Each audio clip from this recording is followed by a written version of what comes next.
ఏది అయినా రుచి ఆచి చికెన్ మసాలా. ఆచి చికెన్ మసాలా. జీఆర్ఎంబీ మీటింగ్ ని ప్రభుత్వం బాయ్కాట్ చేయాలన్నారు మాజీ మంత్రి కేటీఆర్. అవసరమైతే జల సౌదను ముట్టడిస్తామన్నారు. నీటి వాటాలను తాకట్టు పెడితే ఊరుకునేది లేదన్నారు. ప్రభుత్వానికి ఉన్న నీటిని వాడుకోవడం చేత కావట్లేదని విమర్శించారు.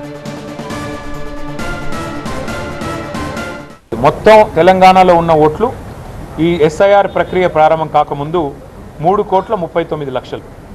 అందులో ఇప్పుడు దాదాపు 74 లక్షల ఓట్లు తొలగించబడబోతున్నాయి అనేది కొంత ఆందోళన కలిగించే పరిణామంగానే మేము చూస్తూ ఉన్నాం.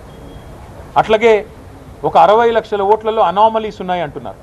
అంటే ఓవరాల్గా చూస్తే కేవలం 2 కోట్ల ఓట్లు మాత్రమే ఇప్పటికీ ఎస్ఐఆర్ ప్రక్రియ ముగిసిన తర్వాత మరి కరెక్ట్గా ఉన్నాయి. మిగతా అంతా కూడా కొన్ని పోయే అవకాశం ఉంది, కొన్ని తప్పుల తడకగా ఉన్నాయని చెప్పి ఎలక్షన్ కమిషన్ చెప్తా ఉన్న సమాచారం.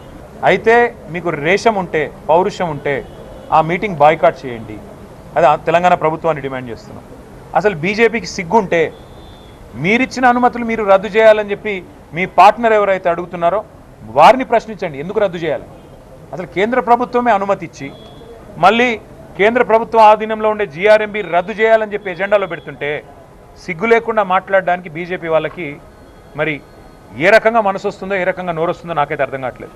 చంద్రబాబు నాయుడు గారికి, ఆంధ్రప్రదేశ్ ప్రభుత్వానికి నేను విజ్ఞప్తి చేస్తా ఉన్నాను.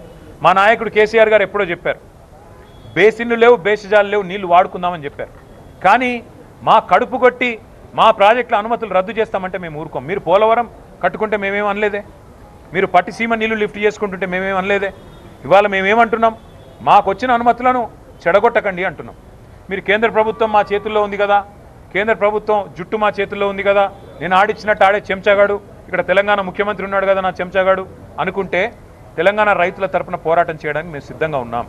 వర్షం పడ్డది కాబట్టి ఇవాళ మళ్ళీ కొత్త కలరింగ్ ఇచ్చి నేనేదో చేస్తున్నా, నేను చేయడం వల్లనే వర్షం పడ్డది అన్నట్టు ఇదే మహానుభావుడు కదా దేవతల మీద ఒట్టు పెట్టింది, ఒట్టు పెట్టి రుణమాఫీ మాట తప్పింది ఇదే మహానుభావుడు. కాబట్టి వరుణ యాగాలు కాదు చేయాల్సింది ముఖ్యమంత్రి గారు. యాగం చేస్తే తప్పులేదు, కానీ యాగంతో పాటు చేయాల్సిన పని చేయాలి. దైవ ఆశీర్వాదానికి మానవ ప్రయత్నం తోడవ్వాలి. మానవ ప్రయత్నం ఏం చేయాలి? పంపులు ఆన్ చేయాలి. వర్షం పడుతుంటే కిందికి నీళ్లు పోకుండా, గురువుగారికి గురుదక్షిణ ఇవ్వకుండా ఇక్కడ మన రైతాంగానికి దండం పెట్టి నీళ్ళు ఇచ్చే పరిస్థితి తెస్తే మంచిది.